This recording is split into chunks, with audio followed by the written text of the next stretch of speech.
नलवडे, मी जिल्हा परिषद सदस्य आहे माणगाव तालुका निजामपूर गाणामधून। काही दिवसापूर्वी माझे ते 4-5 वर्षापूर्वी अक्षय मोहिते, राजू मोहिते काम करत होते माझ्याकडे आणि सतत त्यांनी काम करत होते आणि कामाचं माझ्याकडेच ते काम 5 वर्ष काम करत होते। काही दिवसापूर्वी माझ्याकडे काम, माझ्या हॉटेलचं काम चालू आहे, ते ऑल कंपाऊंड करायचं, त्या निमित्ताने ते आले होते। त्यावेळेला मी मुंबई ठिकाणी होतो, त्यावेळेला माझी काही भेट झाली नाही। परत त्यांनी फोनवरही कॉन्टॅक्ट झाला की सर आपल्याला माझ्याकडे मला लवकर पाऊस लवकर चालू असल्यामुळे त्या अगोदर मला ते वॉल कंपाऊंड करायचं होतं। त्यांनी ते बोलून मला जेवढं फास्ट करता येईल तेवढं येतं। ते बोलून माझे सर त्यांना जे माझे आहेत जोड आहेत त्यांना पेमेंट द्यायला लागेल आणि तिथं तुम्ही येऊन पेमेंट द्या, लगेच गाडीमध्ये तुमच्यासमोर भरतो आणि लगेच मी निघतो। या निमित्ताने मला पुण्या ठिकाणी आज काही माझ्या पार्टीकडून मला जे काय आहे मला पेमेंट द्यायचं होतं माझ्या पार्टीला, त्या निमित्ताने मी पुण्या ठिकाणी जाणारच होतो। त्या ठिकाणी पुढे मी इकडे आल्यानगर या ठिकाणी आलो। मला पहिला ते बोलले की पहिले सुपा इथं आपण भेटूया आणि तिथून तुम्ही द्या सेट, तुम्ही निघून जा। त्यानंतर सुपा ठिकाणी मी येत असताना पहिला सुपा ठिकाणी आलो, त्यानंतर मी फोन केला, ते आतमध्ये होते। त्या निमित्ताने ते बोलले की तुम्ही सेट आल्यानगरला, तिथे माझे नातेवाईक पण आहे, माझी बहीण आहे, तर तिथे मी तुम्हाला त्यांच्यासमोरच पेमेंट हातात द्या, तुम्ही पेमेंट देऊन निघून जा। म्हणून त्या ठिकाणी मी आल्यानगरवरून इथून सुपावरून आल्यानगरला गेलो। आल्यानगर जात असताना तिथे मी समोर आला, मला दाखवली माणसी त्यांची घरे बिरे आणि पेमेंट द्यायचे बॅगेतून मी पैसे काढत असताना पेमेंट काढता लगेच त्यांनी समोर 5-6 जण तिथे उभे होते।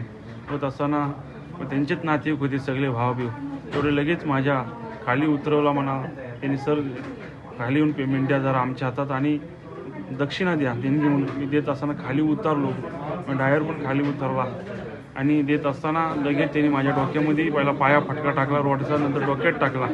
डोक्यात देत असताना लगेच माझ्यासोबत असणारे माझे मित्र प्रकाश जंगम आणि माझे सहकारी मित्र असे 3 जण आम्ही गाडीमध्ये होतो। रोडच्या साईडला त्यांचे घर आहेत, तिकडे दौंडवरून येताना आल्यानगराचा एक्सप्रेस हायवे, त्या हायवेच्या साईडलाच मी तिथे त्यांचे घर आहेत, त्या ठिकाणीच मी घटना घडत असताना लगेच मी खाली पडलो। लगेच माझ्या डोक्यामध्ये वारबीर केले रॉडचे, त्यांच्या डोक्यामध्ये वार केले, असे वार का तिघांनी आम्ही जखमी खाली झालो।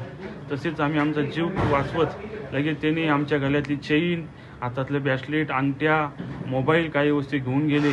गाडीतली माझी कॅश होती, गाडीमध्ये माझ्या 50 लाख रुपये कॅश होती, कारण मला जमिनीचा मी ज्यावेळी इलेक्शनला उभा राहिलो होतो त्यावेळी मी माझ्या पार्टीकडून पेमेंट घेतला होता, त्यावेळी त्यांना पेमेंट द्यायचं होतं आणि ह्यांना काय पेमेंट 1 लाख रुपये द्यायचा होता। असे मी पेमेंट घेऊन आलो होतो घरना आणि या निमित्ताने सगळे माझे पेमेंटचे पैसे पण माझे सगळे घेऊन गेले। माझे गळ्यातली चेन होती, एक ब्रेसलेट होता, अंगठ्या होत्या माझ्या, तेही घेऊन गेले। माझ्या मित्राची चेन गळ्यातली, त्याचा ब्रेसलेट, त्याचा मोबाईल, त्याची चेन, सगळ्यांची आमच्या तिघांच्या चेन, सगळं जेवढं सोनं पैसे सगळं घेऊन गेले।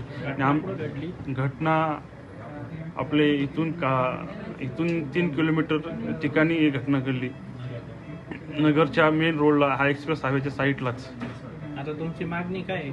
माझी प्रशासनाने एवढीच मागणी की माननीय SP साहेब असतील ते PR साहेब असतील, लवकरात लवकर त्यांचा शोध घेऊन जी काय गेलेली आमची जे आमच्या दरोडा टाकला आहे त्यांनी, दरोडाच असं म्हणण्याचं काही गोष्ट नाही, कारण आमची दिशाभूल केली त्यांनी, आणि लवकर आमचं जेवढे करून त्या चोरांना पकडून आमचे जे मुद्देमाल काय जे चोरीचे वस्तू नेले ते लवकर मिळावं ही त्यांच्याकडे मागणी करतो आणि त्यांच्या कडक कारवाई करावी ही मी त्यांच्याकडे मागणी करतो। अक्षय मोहिते, राजू मोहिते असे 2 सख्खे भाऊ आहेत आणि तेच माझ्याकडे किती 4-5 वर्षात काम करत आहेत।